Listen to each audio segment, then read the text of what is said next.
я его покупаю.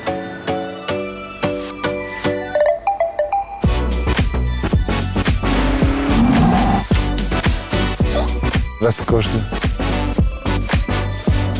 Даже на секунду не хочу выпускать тебя из рук.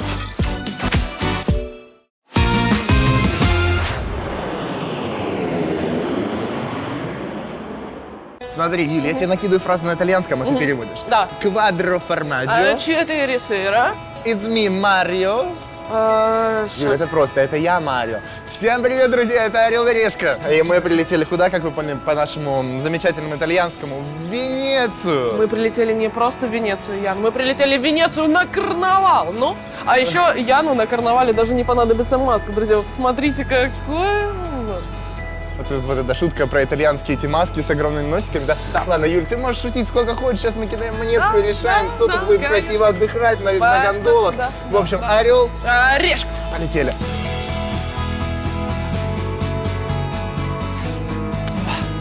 Хыдыщ.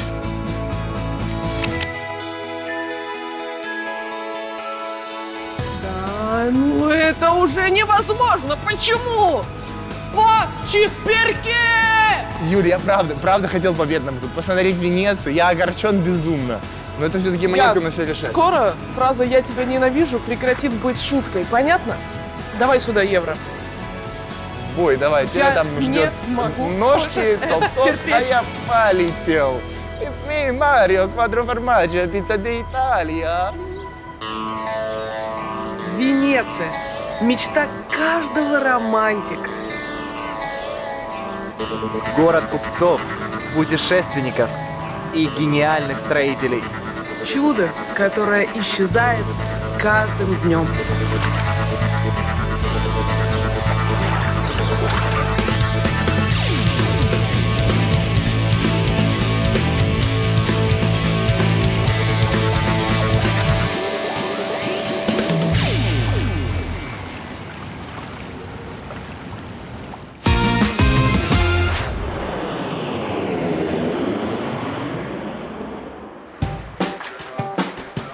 Венеция – один из самых популярных городов нашей планеты.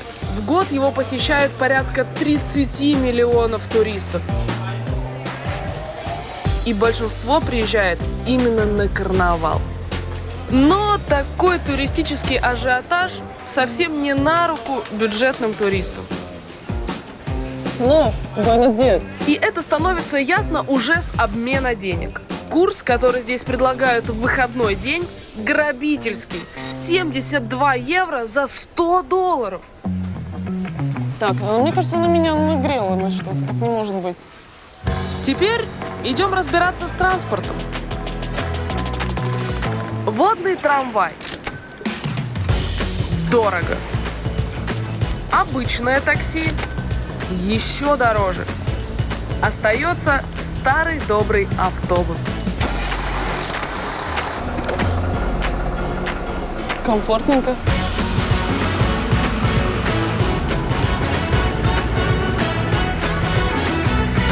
Начинается. Венеция, я еду.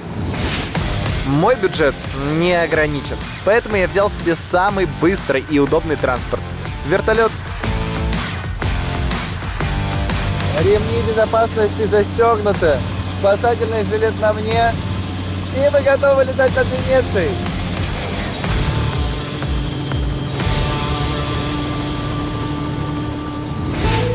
А я тем временем уже добралась до города. И тоже собираюсь посмотреть Венецию свысока. Причем абсолютно бесплатно. Для этого нужно прийти в старинный дворец Фондака дей Тедесчи,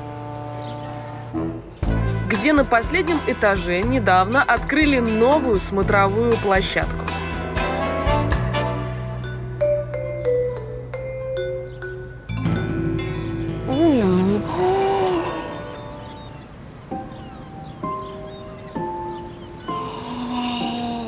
Мне кажется, мне это снится.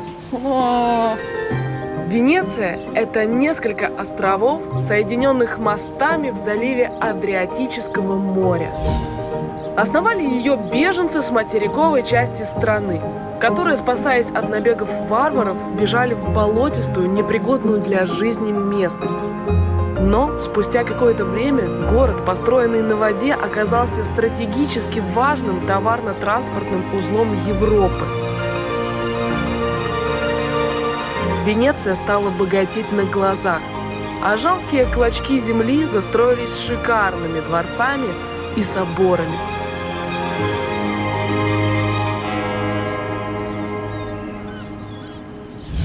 Сегодня же Венецию называют одним из чудес света, которое дошло до наших дней и практически не изменилось. Честно, прям вот здесь сознание переворачивается, потому что мы со школьных вот этих вот лет слушали про Венецию, про то, что существует действительно такой город на воде, где вместо дорог каналы, где вместо маршруток гондолы. Тут все по-другому. И он существует, и он невероятно красивый. Просто вау.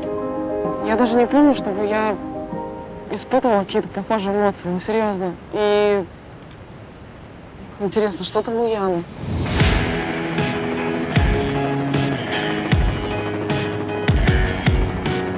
Венеция состоит из 118 островов. И с воздуха по форме она напоминает форму рыбы. Но сейчас из-за плотного тумана она скорее напоминает селедку под шубой.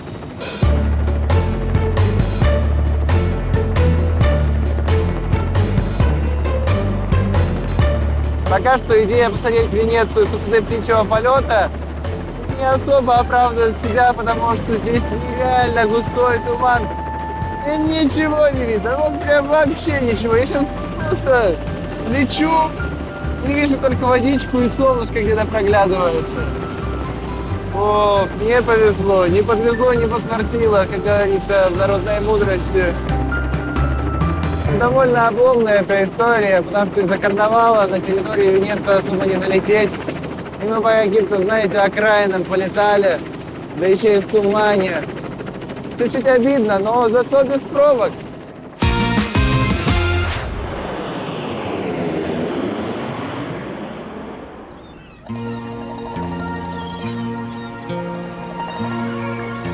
Первое, что бросается в глаза новоприбывшему туристу на улочках Венеции, это не романтичные каналы, не снующие по ним гондолы и даже не живописные мосты.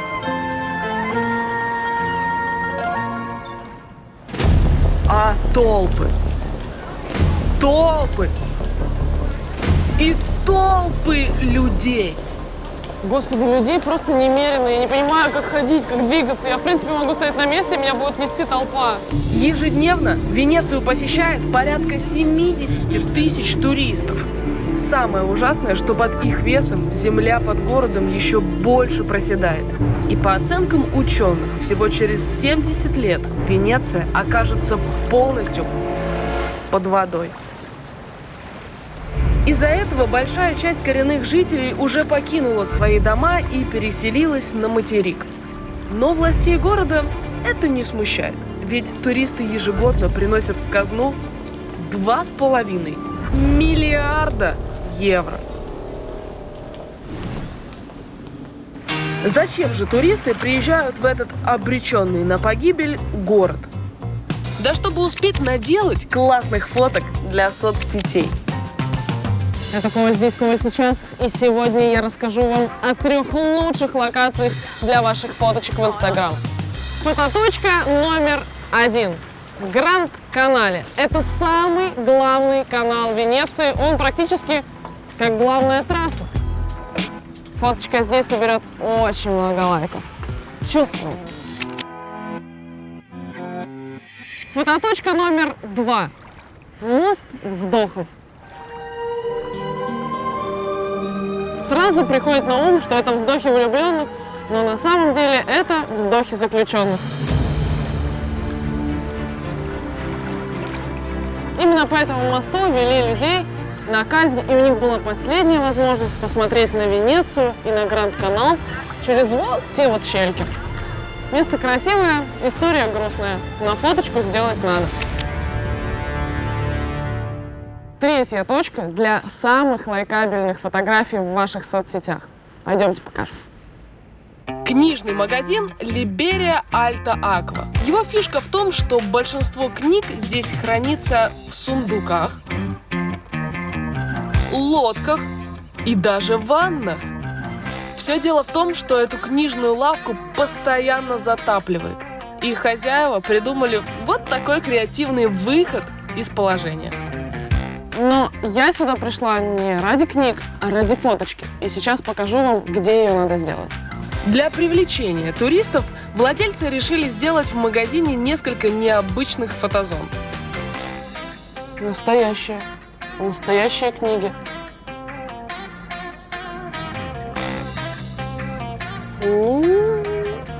Смело. То есть кто-то сидел, писал, печатал, человечек пришел, все это в ступенечки сложил, и все, оп. И теперь люди на них садятся ради фотографии. Сфоткаешь меня?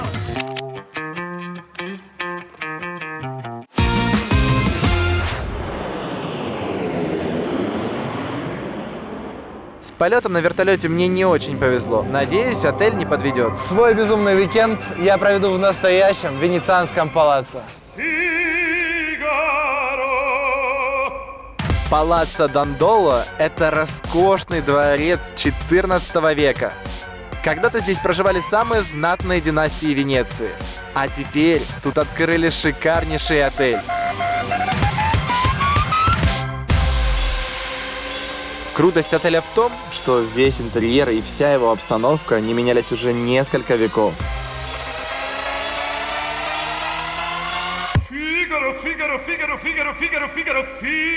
Этот отель просто произведение искусства. Попробуем сюда. Ну что, посмотрим номер за 12 тысяч евро? 12 тысяч евро. Королевский люкс. 150 квадратных метров. Антикварное золото. Раритетный хрусталь. И оригинальные картины великих итальянских художников. Ощущение, что ходишь по музею. Фух, чуть-чуть я подышал как-то, это неожиданно. Я-то думал сейчас, номерок да номерок, а это холл или что вообще? Тут единственное, что новое, это телевизор. Все остальное такое старое и нереально красивое. Вы знаете, вот это тот момент, когда старое не значит что-то не то, а все офигенно. И с каждой новой комнатой роскоши и антиквариата становится только больше.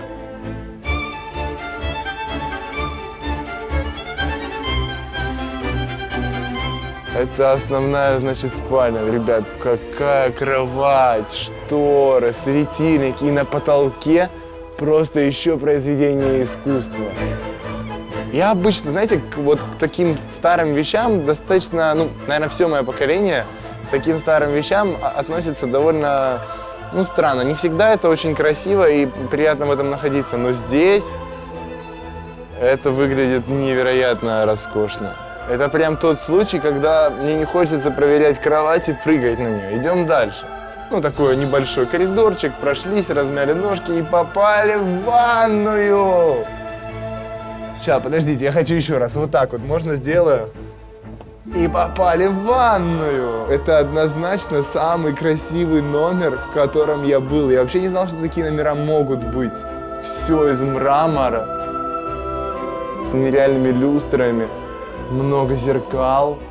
Что нам? Зачем нам, знаете, вот эта ванная одна? Нам можно еще и в душ сходить. А тут бац, такие заскочили через эту мраморную арку. И у нас просто душ.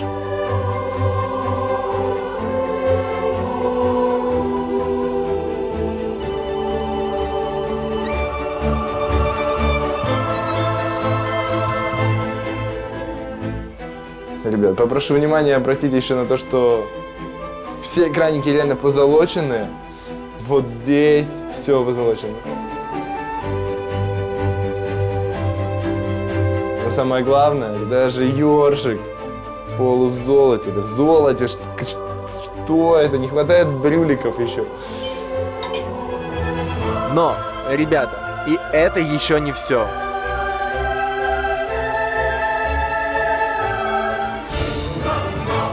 Самое главное, что здесь есть, это балкон с видом на Гранд-канал.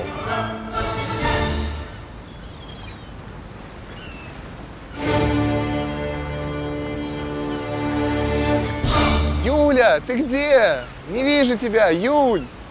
Где же ты там?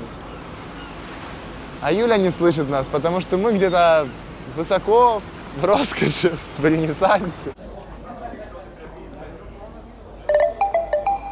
Thank you.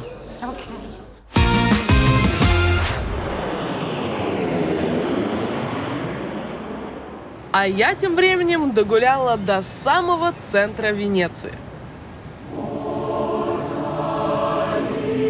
Мамма мия, ребята, вот она, одна из самых известных площадей на планете Земля, площадь Сан-Марко. И именно здесь проходит эпицентр венецианского карнавала. Венецианский карнавал – одно из старейших костюмированных событий в истории человечества. Он проходит на улицах Венеции уже более 1000 лет. И согласитесь, выглядит это фантастически.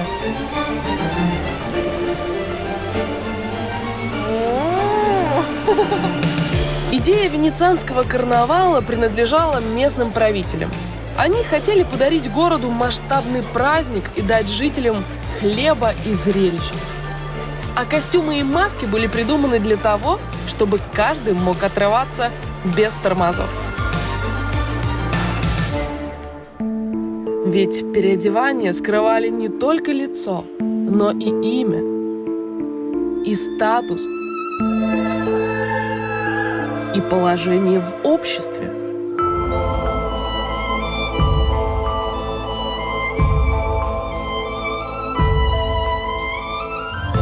Так богач мог затусить с бедняками, бедняк мог поучаствовать в оргии богачей,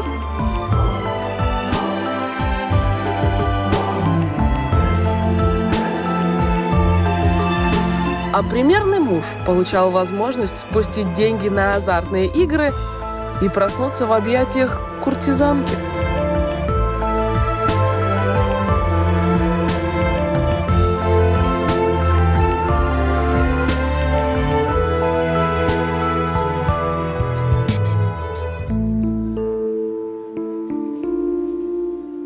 Длится карнавал 2 недели и имеет несколько традиций.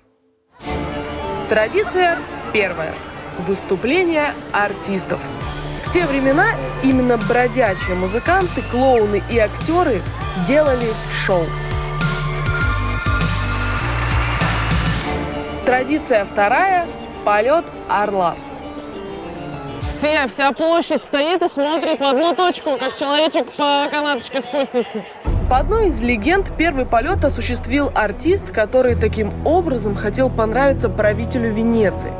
А сейчас орла ежегодно выбирают из почетных горожан. Сегодня им стал чемпион по горнолыжному спорту. А представляете, он в этот момент там сидит, говорит, я не буду прыгать. Я не буду прыгать. А оказывается, что там бедняков сидит. Такой, я не буду прыгать, я высоты боюсь, я вам говорил. Блин, я представляю, как ему страшно. Все ждут, прыгай!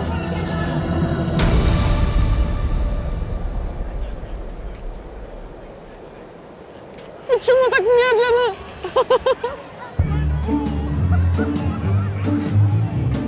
В общем, ребята, я ничего против не имею, традиции надо уважать, да, но это выглядит как минимум очень странно.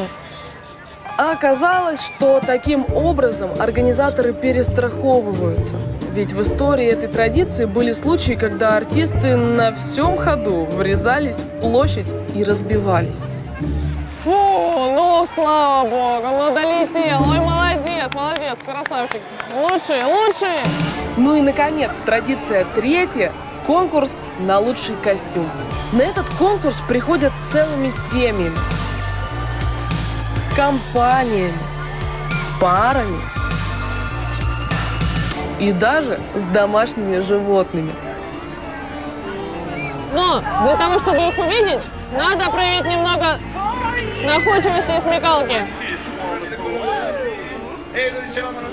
Пришлось оставить паспорт за эту стремянку, но надеюсь, что мне его вернут. Кого здесь только нет.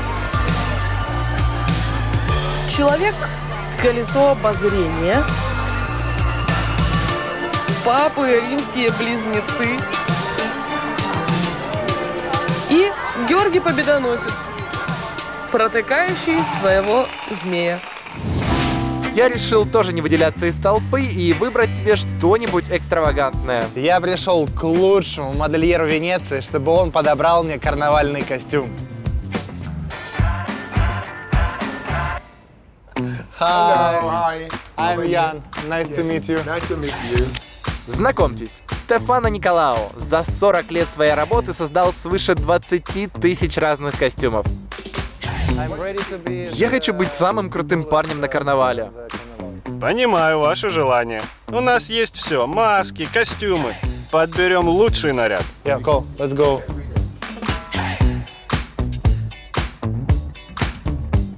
I think like a lot of stuff. Вы шили для многих знаменитостей. В 84-м я шил наряды для клипа Мадонны. А еще делал костюмы для большого количества фильмов. «Пираты Карибского моря», «Элизабет», «Венецианский купец», «Казанова». Всех и не вспомнить. Звучит отлично. Я не верю, что вы будете одевать меня. Николао подобрал для меня на выбор 3 костюма. Костюм венецианского правителя за 600 евро. Костюм венецианского принца за 1000 евро. И костюм венецианского купца за 1500 евро. Ситуация следующая. В целом, мне нравится, пацаны, не обессудьте. Это так, вы же понимаете, шоу ради. Ну все, к балу-карнавалу готов.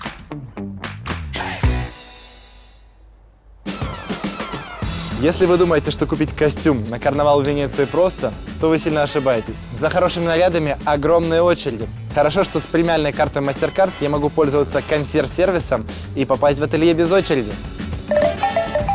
И круто, что карту не нужно давать никому в руки, а то тут все в масках и ищи их потом в Венеции.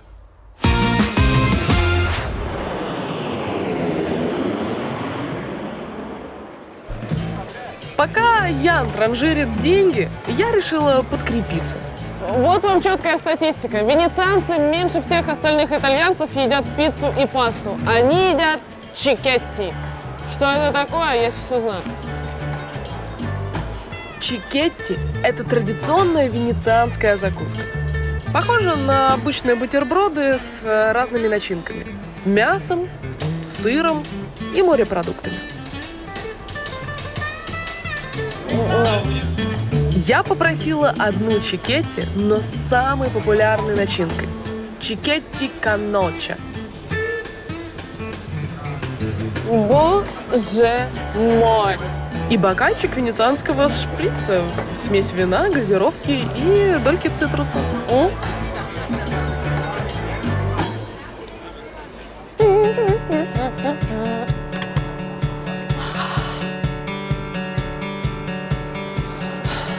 Пробую, да?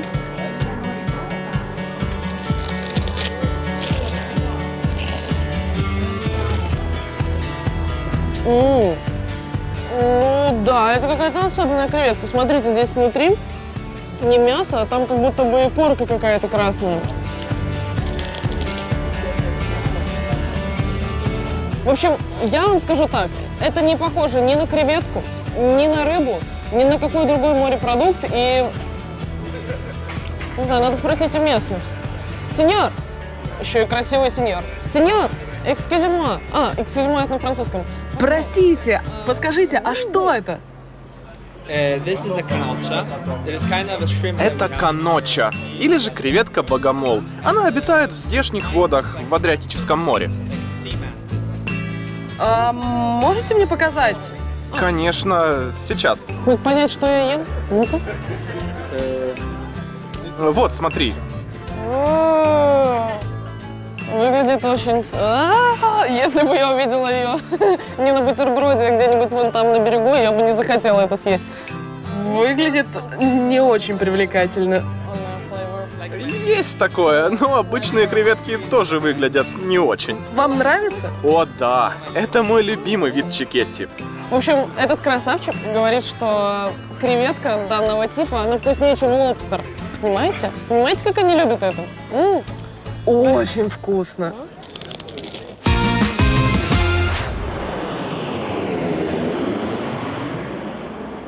Самый дорогой транспорт Венеции – это, конечно же, гондола.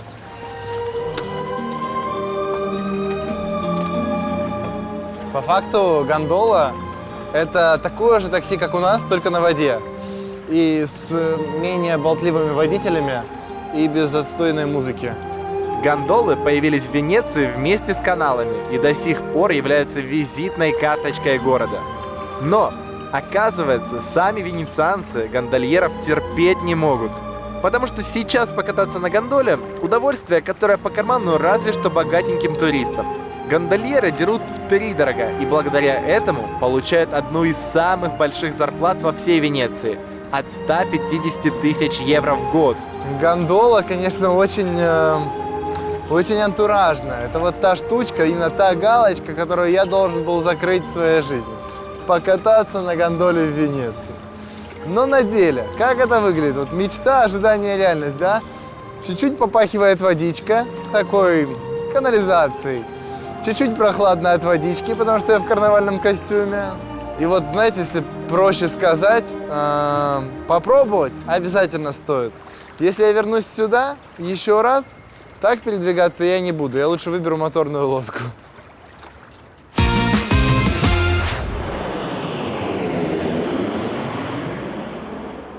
В поисках дешевого жилья я приехала на окраину Венеции в хостел Вомбат. Неплохо. Ощущение, что я в отеле. Hello? Hello, hi. Hi. Do you have room for the night? Yes, it's 19 euros. Ну что, ребята, кто ищет, тот находит. Да, в Венеции это стоит там 30, 40, 50 евро. К тому же все занято из-за карнавала. Но вот я сделала несколько шагов в сторону, и, пожалуйста, 19 евро плюс 2 евро такс. Ну, в итоге 21. Ночь, душ, все женщины только в номере и вообще. Класс! We have also a carnival party tonight. You The have... bar. Yes? Sometimes It's free? Yes, of course. For the guests, one free ticket for the bar. Free drink in the bar. Сплошные плюсы. Thank you. You're welcome. Идем смотреть комнату.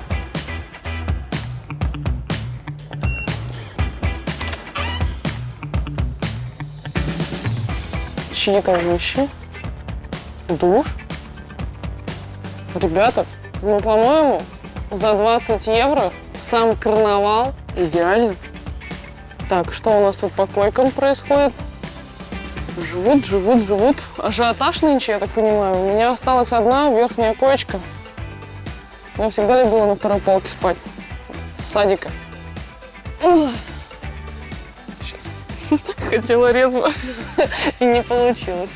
Сейчас. Опа! Слушайте, ну я вот вам вот что скажу. Друзья, посмотрите. Молодежно, стильно, чисто. Матрас ортопедический. Фантастика. Не так уж все и плохо. Я зубки почищу, упаду. И все. Хотя знаете что? А чего это мне сразу зубки чистить, спать ложиться? Я девочка свободная, молодая. Пойду коктейльчик бесплатный выпью. Вдруг карнавал так-то и по-другому для меня обернется.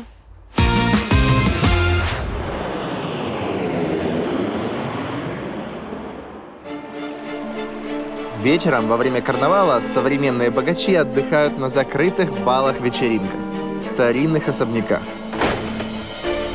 Вход сюда стоит 500 евро.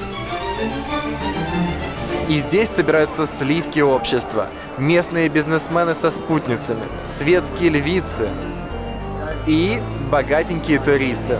Удивительно, но праздник, который изначально должен был объединять бедных и богатых, сегодня еще больше разделил людей с разным достатком. Начинается все со светского ужина. Потом богачей развлекают популярные артисты. И на десерт – дискотека.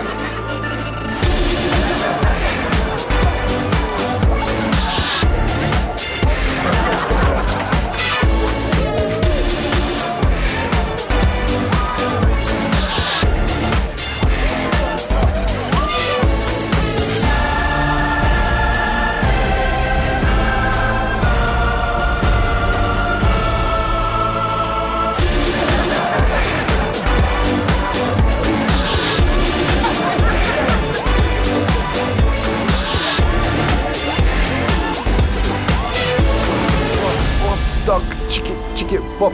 Значит, заключение довольно опытного тусовщика. Музыка чуть-чуть староватая, вечеринка немного старперская, но мне было весело, я танцевал, это было прикольно. Я удивлен, было хорошо. И я даже подспотел.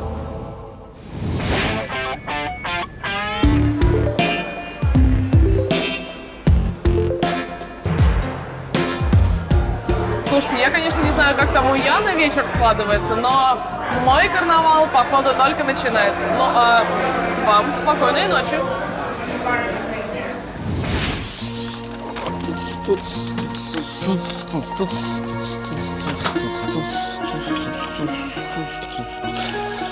Ноги чуть принатер, устал, я спать.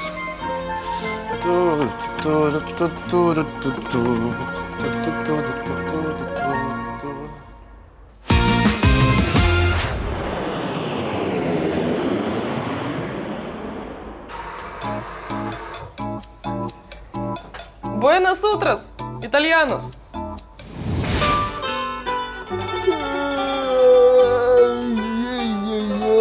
Доброе утро, друзья! Так, ну тут я чуть, конечно, погорячился с хорошим настроением. Итальянская чечетка меня немножечко утомила, и бал вскружил мне голову, назовем это так. Хорошо, что мне не надо идти далеко, ведь завтрак ожидает меня уже прямо здесь. Свежевыжатый сок, свежая выпечка и свежесваренный кофе.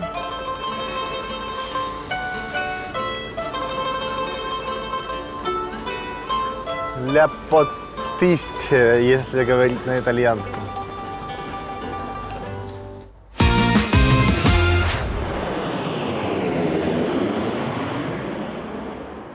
Коренные венецианцы, когда устают от карнавала, уезжают. Я, конечно, не коренная венецианка, но таковой себя чуть-чуть считаю, поэтому последую их примеру и тоже уезжаю.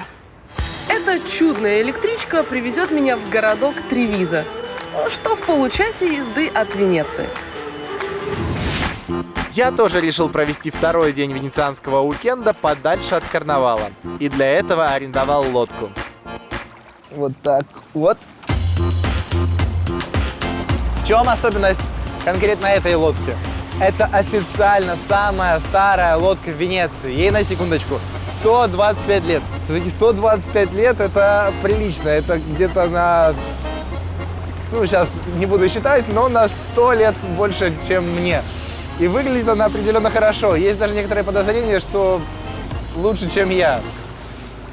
Эту раритетную лодку в свое время реконструировали, оттюнинговали и усовершенствовали, добавив сразу два двигателя – бензиновый и электрический, благодаря чему лодка идет быстро и практически бесшумно.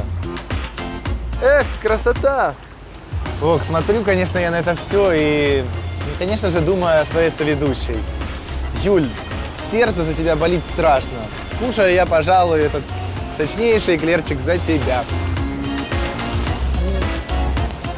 Конечно же, я уже подшмачился.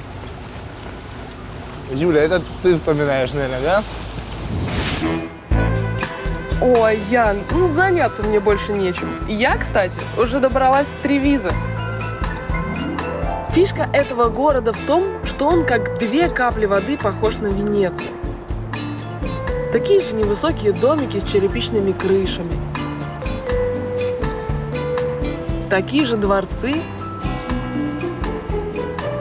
И точно такие же каналы. И главное, друзья, сравните просто вот эти толпы туристов в Венеции и какое умиротворение здесь. Несмотря на то, что город находится на материке, бывшие правители специально сделали здесь подобие венецианских каналов. А все для того, чтобы обезопасить себя от набегов варваров. Но сходство с Венецией – это далеко не все, чем славится этот городок. Я приехала в Тревизо не просто посмотреть на итальянскую архитектуру или на каналы, их и в Венеции хватает. Но в Тревизо есть несколько гастроточек с исконно венецианскими блюдами. И мне пора их попробовать. Начну с супчика под названием сопа коада. Говорят, только здесь его готовят по древнему оригинальному рецепту. Есть супа коада. Угу. Выглядит интересно. This is pork? Pigeon. It's pigeon soup. Что такое спиджин? The very small ones, yeah. Спиджин.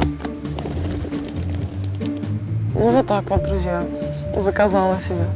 Оказалось, что сопа коада – это суп с мясом голубя, который сначала варят, а потом запекают в духовке.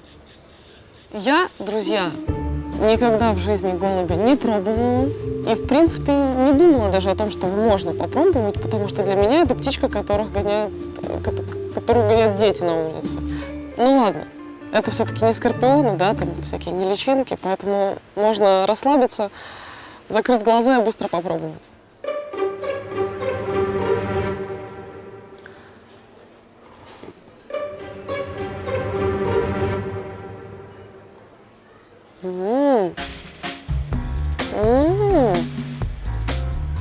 Вообще не похоже на курицу, похоже на темное мясо, как будто бы это говядина, похоже на нее. Очень вкусно.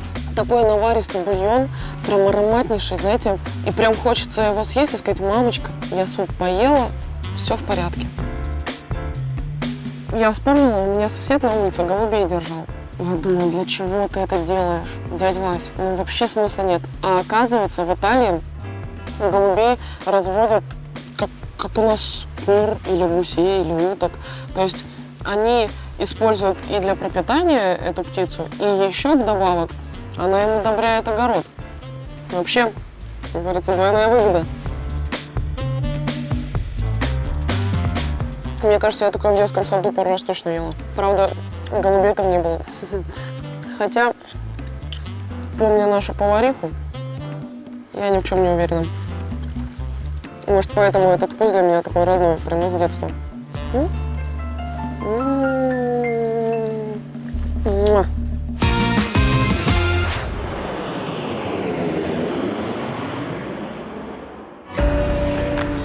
Полчаса на лодке, и я на острове Торчелло.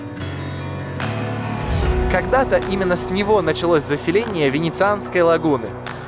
Но вскоре местные воды наполнились илом. Судоходство прекратилось, и развелись комары, которые принесли малярию. Поэтому жители разобрали свои дома и переселились в нынешнюю Венецию, а на Торчелло осталось всего несколько рыбацких семей. Но сегодня остров снова начинает возрождаться. В середине 20 века здесь открыли ресторан «Локанда Чиприани», который стал одним из лучших во всей лагуне. Здесь отдыхали Черчилль, Хемингуэй, Спилберг, Елизавета II и принцесса Диана. А сегодня здесь буду обедать я. Ну что, попробуем блюдо венецианской кухни?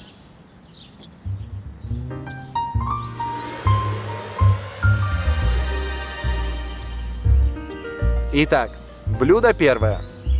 Мясо краба-паука на листьях салата.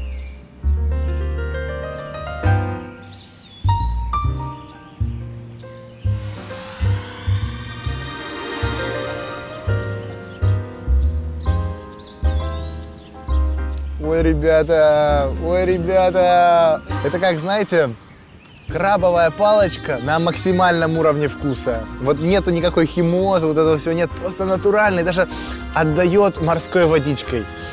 Это замечательно.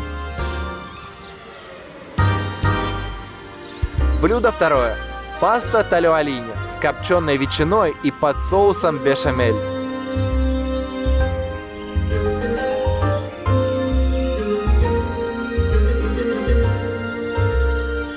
Вот это сейчас вы так все крупненько увидели. За экраном слюнка потекла. Что там врать?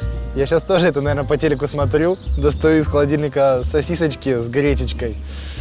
И параллельно кушаю. Вот так вот. Поехали. Очень вкусно выглядит. И сейчас пробую сразу. Что это такое?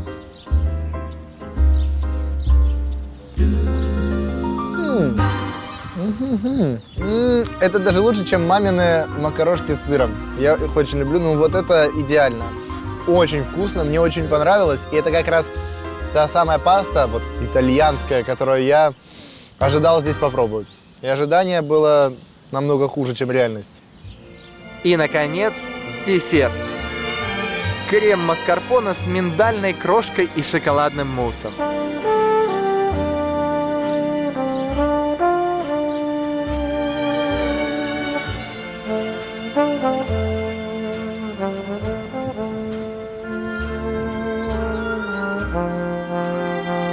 Это очень вкусно. Вот этот сыр маскарпоне, это как вот этот белая прослойка в киевском тортике. Знаете, которая самая вкусная, самая сладкая. Вот это очень похоже, но намного нежней. Все было невероятно вкусно, но мой просто однозначный фаворит — это десерт. Это восторг.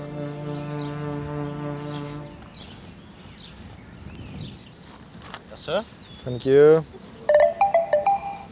Okay. Thank you so Thank much. you very much. Thank you.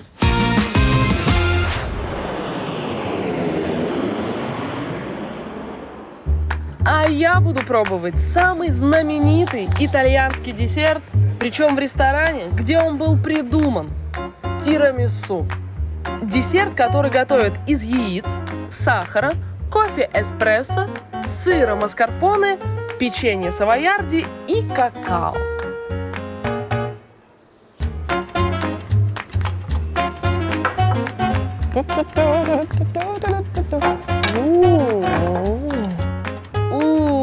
Пахнет обалденно! Я приехала в ваш ресторан из Венеции, потому что я слышала, что у вас лучший тирамису в мире. Именно. Все началось в 1955 году. Владелица этого заведения Альба Кампе была беременна, и свекровь, чтобы ее порадовать, приготовила для нее десерт из желтка, сахара и кофе. Десерт девушке очень понравился. Настолько, что когда она вернулась к работе в ресторане, то решила внедрить его в меню. Тирамису дословно переводится как «поднимай меня вверх». Многие утверждают, что такое название от того, что десерт действует как энергетик. В нем много калорий и кофеина. Сегодня у меня есть уникальная возможность попробовать настоящий, самый вкусный, изысканный итальянский десерт и рассказать вам, каким он должен быть. Ну, это странное будет сравнение, я не знаю, оцените ли вы мои гастрономические, так сказать, параллели. Но бабушка в детстве размачивала мне хлебушек с сахаром. Вот. И он был такой нежный, ну вот мякоть. Ну и делала кофе. И вот почему-то, очень странно, но мне почему-то вот вкус напоминает. То есть очень все нежное, мягкое.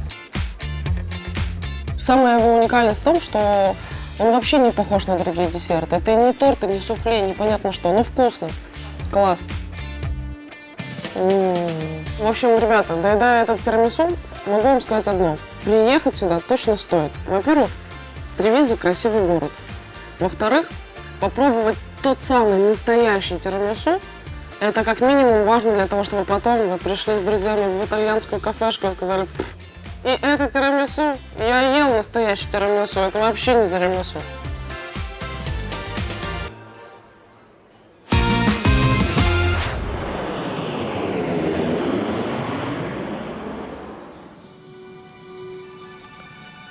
Ну что, наши дорогие кладоискатели, у нас есть бутылка и $100. А это значит, что мы сейчас спрячем их, и вы можете найти и купить себе какую-то чудесную маску, ну, либо попробовать замечательную итальянскую пиццу. Удачи!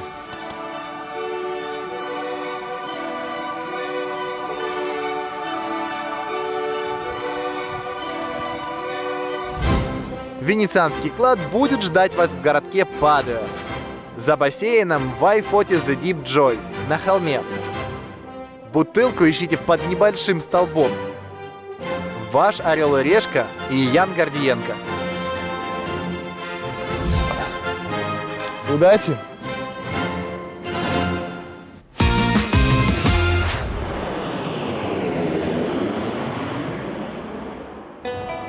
Венеция.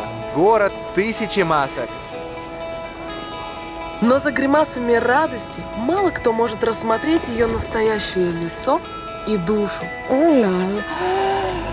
Мне кажется, мне это снится. Изумительно, изящно, прекрасно, чика-бум-бум, Италиан перфекто. Дольче Вита. Мне нравится, пацаны, не обессудьте.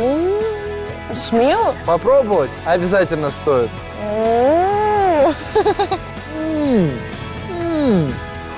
Италия, я люблю тебя! Мне было весело, я танцевал, это было прикольно. Я удивлен.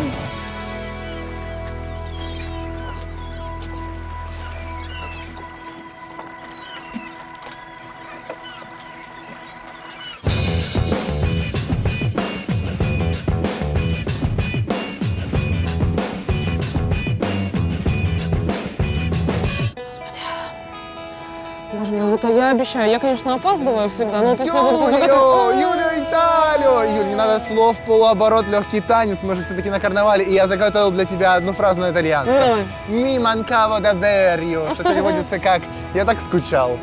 Ну что ты врешь, это я так врал. Как ты, дорогая, расскажи, что ты делала, как тебе Венеция? Слушай, мне, конечно, Венеция понравилась, и карнавал мне понравился, но, честно, за 2 дня я уже вот накарнавалилась вот так, уже больше не могу, хочу покоя, хочу... Это ты мне говоришь, что ты накарнавалилась? Посмотри на меня, Юль. Венеция украла сердечко 100%. подожди. Красиво, еда вкуснейшая. Юль, я летал на вертолете. Как всегда. Я нырял куда-то очень глубоко. Ой, как Все здорово. было шикарно. Ой, Я как очень хорошо. счастлив. Смотри, для того, чтобы ты был максимально счастлив, твоему костюму не хватает вот этого прекрасного аксессуарчика. Думаешь, идет? Моя радость. Слушай, пойдем, я тебя, знаешь, что хотела тебя Пока, спросить? друзья. Друзья, увидимся в следующем городе. А ты этот костюм купил или с кого-то снял? Конечно, купил, Юль. Я же богач. ты богатый, дашь я мне примерить? богач. Я бы примерила. Примеришь? Можно, да, Тут хочу такие примерить. колготки. О.